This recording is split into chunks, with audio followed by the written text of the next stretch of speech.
L'homme, Job, qui se croyait mourant, a plus de vigueur en son âme qu'il ne le pensait lui-même.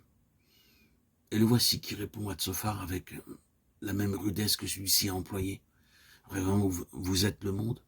À vous entendre, on pourrait le croire. Mais j'ai de l'intelligence aussi, moi. Je ne vous suis pas inférieur. Et qui ne sait ces choses que vous dites? Tsophar, tu fais de moi un objet de raillerie, moi qui autrefois en appelais à Dieu, et à qui Dieu répondait le juste, l'innocent, un objet de raillerie. Au malheur, le mépris, c'est la devise des heureux. Interroge les bêtes, Tsophar, elles t'instruiront. Qui parmi elles ne sait que l'Éternel tient en sa main l'âme et tout ce qu'il a vie, tout ce qui a vie. Tsophar a évoqué la grandeur de Dieu, mais la nature entière rend témoignage à cette grandeur. Comme l'oreille goûte les paroles et le palais les met, ainsi Job, après avoir écouté son ami, n'a rien discerné qui s'appliqua à son épreuve dans le discours de celui-ci. Vous dites que la sagesse est avec les vieillards, et moi je dis que sagesse et puissance résident en Dieu. Le Dieu avec qui il a plaidé, celui qui fait toutes choses selon sa propre volonté. Lui seul a de l'intelligence. Ce qu'il brise ne sera pas relevé. Ce qu'il enferme ne sera pas délivré. Il retient les eaux et tout se dessèche. Il les lâche et la terre en est dévastée. En lui la force, en lui l'action. Dieu domine. Il maîtrise celui qui s'égare ou fait s'égarer les autres. Il délie la ceinture des rois. Il renverse les puissants. Il prive de jugement les vieillards. Il verse le mépris sur les grands. Il met à découvert les richesses cachées dans les ténèbres. Il donne de l'accroissement aux nations et il les anéantit. Versets 10 à 25. Certainement, je veux parler au Tout-Puissant, je veux plaider ma cause devant Dieu. Chapitre 13, verset 3. Tsophar aurait voulu que Dieu parlât pour le confondre.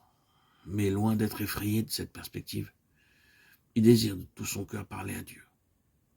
À nouveau, il dit à Tsophar qu'il ne lui est pas inférieur en connaissance de Dieu.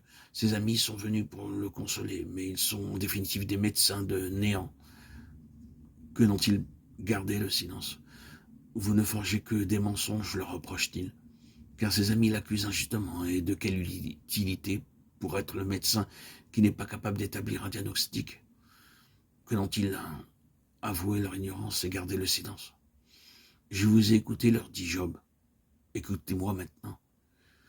Direz-vous ce qui est injuste en faveur de Dieu? Et pour le soutenir, alléguerez-vous des faussetés? S'il vous sonde, vous approuvera-t-il? Ses amis ne lui auraient pas parlé au jour de sa prospérité comme ils le font maintenant, qu'il est assis sur un tas de fumier rejeté par les hommes. Ne craignent-ils pas de tenir une telle conduite vis-à-vis d'un serviteur de Dieu? Vos sentences sont des sentences de cendre, vos retranchements des retranchements de boue. Qu'il se taise donc, et lui il parlera, quoi qu'il en puisse advenir. Chapitre 13, versets 1 à 13. Job, soutenu par sa foi, prend une résolution désespérée.